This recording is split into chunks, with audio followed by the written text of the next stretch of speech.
Hi guys, for today's video guys, ipapakita ko sa inyo ang aking gagawin dito sa bahay. Dahil ang bahay namin ngayon ay sobrang kalat, kailangan kong linisin. Nahihirapan na nga ako guys kung saan ako maglinis. Sana unahin ko dito. Papakita ko sa inyo guys, ang dami kong gagawin ngayon.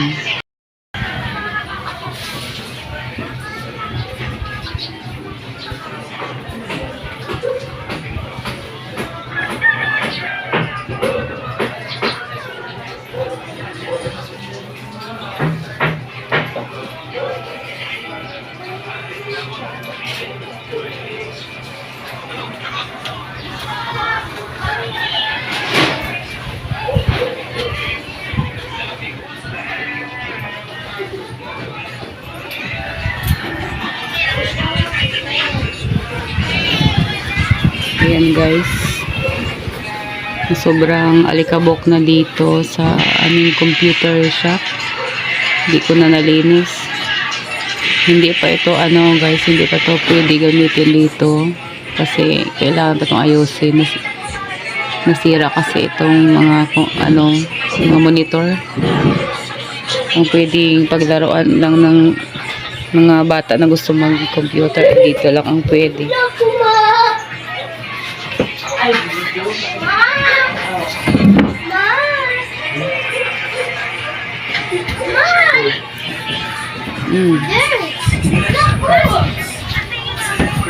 Ayan.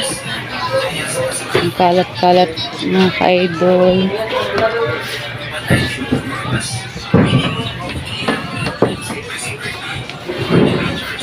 Ang dami ko talagang lilinisin, pati itong mga sapatos na to.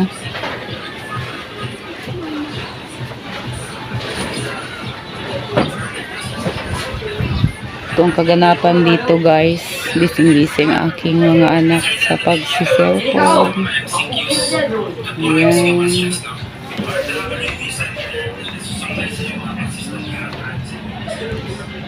Wala na, hindi na ako tinulungan.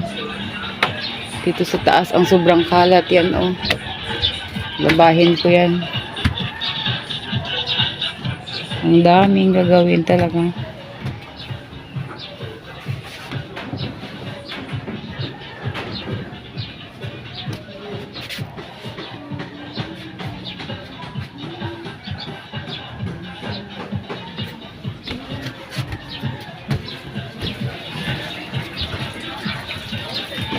Hindi ko na alam guys kung ano unahin ko dito paglinis. Naman na, ate. Dami pang hugasin. Ayan. Daming labahin.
Hindi na dato isa.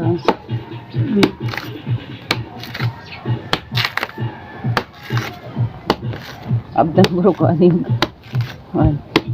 Di mo guru ron ko ang siguro dahil. Di man guru ron. Copyright, no? Di ba mo na medyo rin.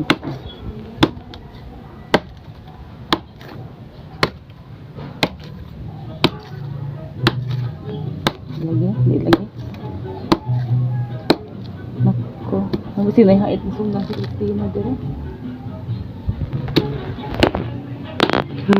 Dai Christina. Ligid mo yung copyright dai. Di nagdami.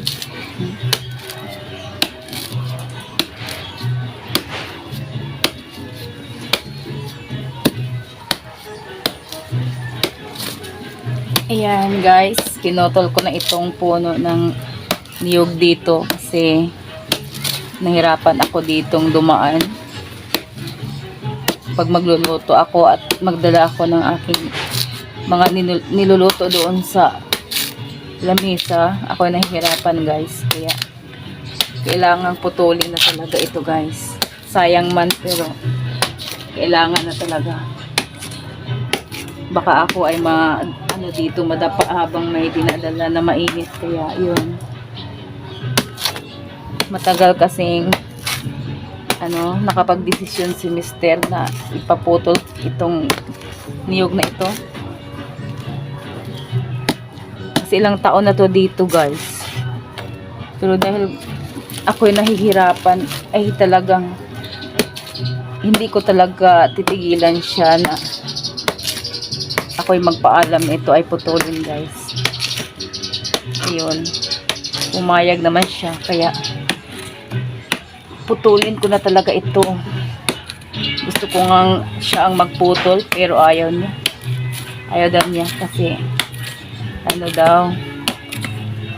masasaktan daw siya, char. Masasaktan daw siya pag siya ang magputol nito, kaya tiisin ko na lang ito guys. Ito naman kutsilyo ko ay kapagod naman ito. Wala kasi kami itak guys. Napagod na yung aking kamay eh. Ay, may sirutso. Sirutso din.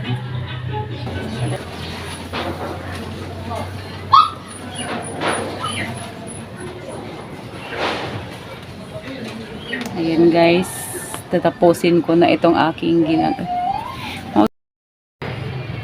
Ayan, tatapusin ko na ito guys. Itong aking pagpuputol sa niyog na ito kasi ako nahihirapan dito sa aking pagdaan-daan. Matagal na itong niyog na to guys. Panilisod.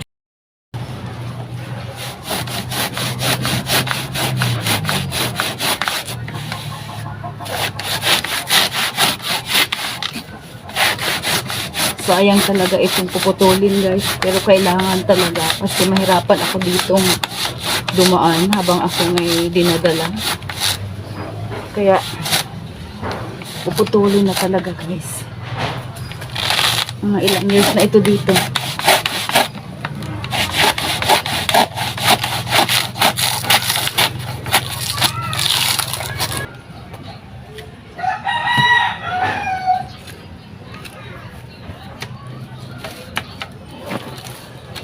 Hindi na ako nakuanday.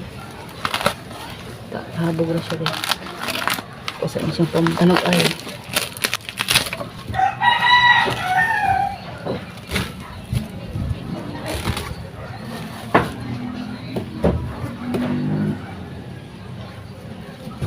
Bunyi ra nagbato. Ang bukas sa ito. Kaya mapandol mo ito.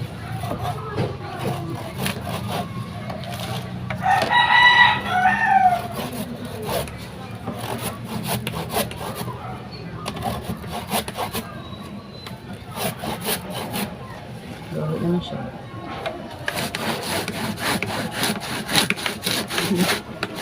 Ayan, ginagawa ko dito guys.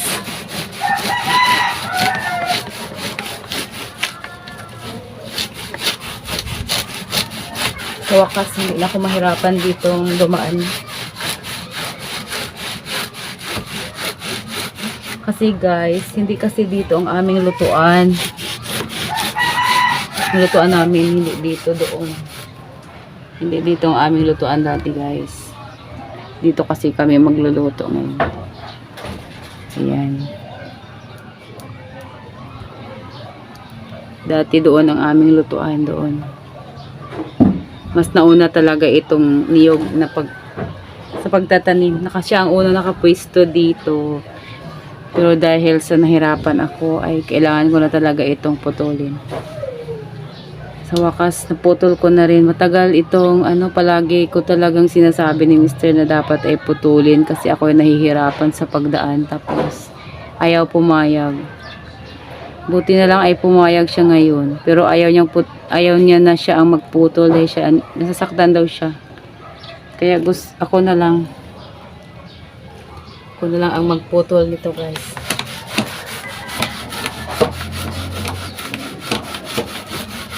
Masakit daw ang kanyang kalooban pag siya ang magputol nito, guys.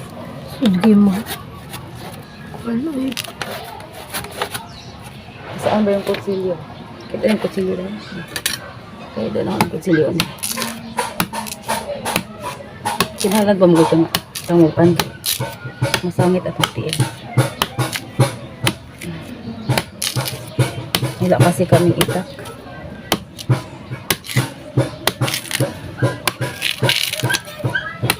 Mama, klaro lang yung video.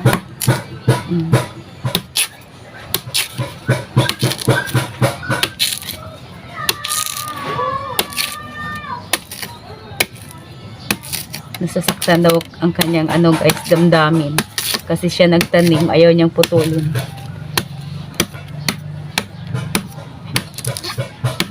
Buti pumayag siya. Palagi kasi akong sa kanya nito na nagsabi sa kanya na putulin ko ang puno ng niyog kasi nahihirapan ako. Hindi naman siya ang palaging pupunta dito sa kusina. Sinabi ko nga sa kanya, payag ka na kasi hindi naman ikaw ang palaging pupunta dito sa kusina. Pag ako'y madapa, lagot ka talaga sa akin. Pag ako'y madapa na may dala akong mainit na sabaw. Sabi ko pa sa kanya. Ilang taon na to dito.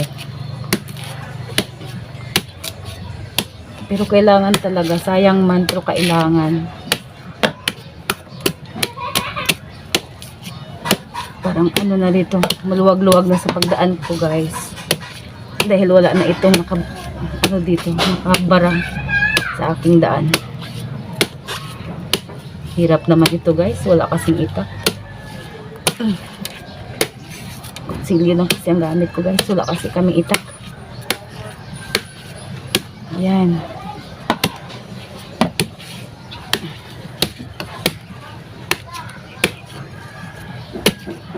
Dwarf kasi ito, guys. Dwarf ni coconut na dwarf. Siguro malapit na ito magbigay ng buong. Pero talagang gusto ko talagang ito dito matanggal, kaya meron namang dalawa dyan puno. Tatlo kasi ito lang ang gusto ko na putulin dahil nakabara siya sa aking dadaanan. Mahirap kasi pag mayroon kang dala na na mainit. Ay, mama, madali video ha.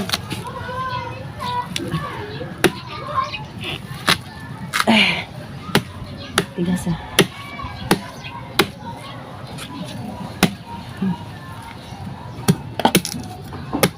Pag nga ni Manat Taror.